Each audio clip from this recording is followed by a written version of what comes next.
Ang daming problema ng gobyerno natin, dadagdag pa kayo?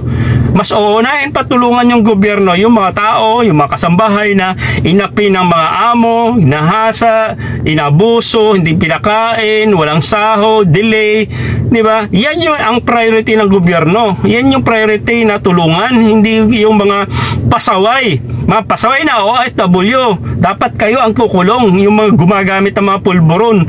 Akala mo kung sino na yung magaling. Mga OFW gumagamit ng bawal na pulburon. Okay? Yung bawal na pulburon, alam nyo na ibig sabihin. Iwasan nyo na po dito yan sa Saudi Arabia. Bawal na alak, di ba? O yung bawal na gamot para mas madali nyo maintindihan. Bawal po yan dito sa Saudi. Maraming mga matatagalan dito, sobrang tumatanda na dito sa Saudi, ginagawa pa rin yan. Kaya yung mga bago napapahamak. Huwag kayo sumama sa ganitong mga grupo, no? Kapwa pa natin mga Pilipino, ipapahamak po kayo dyan. Sasabihin nila na ligtas po yan. Lalo na mga nagbibenta diyan, ay nako. Kasi pag ako nalalaman ko na nagbibenta ka ng mga ganito, mga bawal na pulburon, ako na mismo magsusumbong. Kasi pag ginagawa niya yan, ang daming madadamay. Di bali ikaw makulong ka, di ba? Di bali ikaw makulong, wag lang yung mga baguhang OFW, di ba? Alam niyong bawal, di ba? Alam niyong bawal, pinipilit nyo pa rin. Kasi nga, matanda na kayo dito, magaling na kayo, alam nyo na yung gawain nyo. Paano yung mga baguhan?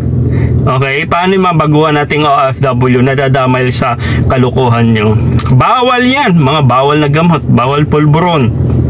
Huwag nyo kasi ipilit, di ba? Huwag nyo ipilit yung hindi kung gusto nyo, dalhin nyo yan sa Pilipinas. Pero dito sa Saudi, huwag nyo gawin. Tapos, pag nahuli kayo, pag nakulong kayo, nahatulan kayo, ayan, tawag sa gobyerno. Di ba? Si presidente. Bakit si ganitong presidente? Bakit si ganyan? Kino-compare ngayon yung presidente natin. Kayo ang nagpapasarap dyan sa bawal na pulburon. Tapos, pag nahuli kayo, nahatulan kayo, sisihin yung presidente kasi hindi kayo tinulungan. Mga boy, sit kayo. Di ba? Yan ang mga... Pag ako ang nakahuli sa inyo dito na gumagamit kayo, ako mismo ang lalapit na para ipahuli kita. Para at least ikaw lang mag-isa. Hindi dahil sa tinutulak kita. Dahil, diba, para maiwasan yung mga kapwa nating OFW na madadamay. Imagine mo yan. Anong magiging natin dito, dignidad ng mga OFW? Tandaan nyo, ito Saudi Arabia, meron programa 2030, di ba? Mahigpit na ngayon. Imagine nyo, marami na mga OFW na kukunti na lang yung nabibigyan ng trabaho sa position kasi yung mga lokal dito, kahit yung mga babae, nagtatrabaho na. Ang dami na natatanggal sa mall kasi yung trabaho ng mga katulad nating OFW, kahit ibang lahi, kaya na ng mga amo ng babae, kaya ng mga lokal. Mas priority na nila yung mga kapwa nilang citizen, Saudi citizen na may trabaho. Tayo, dayo lang tayo, kaya sikandari lang tayo. Tapos gagawa ka pa ng kalukuhan. Di ba? Kaya pansin nyo, ibang lahi ang kinukuha na. Kasi iba dyan, sumusunod talaga. Tayo, sko, hindi ko alam, ang dami pa rin. Kaya hindi kami titigil ng mga content creator na magbigay ng mga payo, advice. Ngayon, nasa inyo na yan kung matigas ang ulo. May mga nagko-comment pa yan eh. Anong pakailan mo? Kung kami mahuli, makulong. Anong pakailan mo? Diba? Buhay mo yan, paasikasuhin mo. Buhay namin to. Okay lang kung buhay nyo. Paano ang daming nadadamay sa ginagawa nyo? Diba? Yan yung katigasan ng ulo natin. Hindi nyo ba iniisip pag nagka-problema kayo, damay yung pamilya nyo?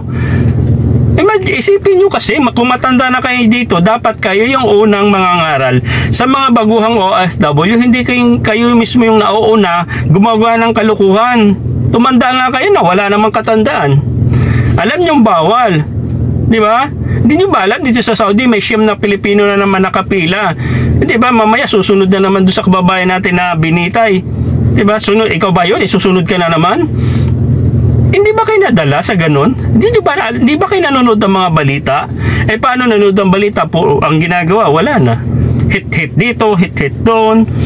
Inom dito, inom doon. Di ba? Bawal yan. Haram yan dito sa Saudi. Matigas ng mga ulo nyo. Subukan nyo. Pat nalalaman ko kayo gumagamit ay ako mismo yung magbibit-bit sa pulisya para dalhin ka. Maniwala kayo. Sasabihin nyo, kapwa Pilipino, dinadamay mo. Tigilan nyo yan. Kasi maraming mapapahamak natin mga kapwa OFW dito. Di ba? Kung ayaw nyo mapahamak para hindi masisi yung gobyerno na hindi kayo tulungan, ang daming problema ng gobyerno natin, dadagdag pa kayo. Mas uunahin patulungan yung gobyerno, yung mga tao, yung mga kasambahay na inapi ng mga amo, inahasa, inabuso, hindi pinakain, walang sahod, delay, di ba? Yan yung ang priority ng gobyerno. Yan yung priority na tulungan, hindi yung mga pasaway. Mga pasaway na OFW. Dapat kayo ang kukulong, yung mga gumagamit ng mga pulburon. Akala mo kung sino na yung magaling. Di ba? Yan ang hirap kasi sa ating mga OFW. Makaalis lang sa Pilipinas, akala mo dito, umabot ka lang ng 3 years, 4 years, akala mo kung sino ka na. Di ba? Akala mo may alam ka na lahat. Alamin nyo yung batas dito sa Saudi. Iba to sa Pilipinas. Di ba? So yun lang.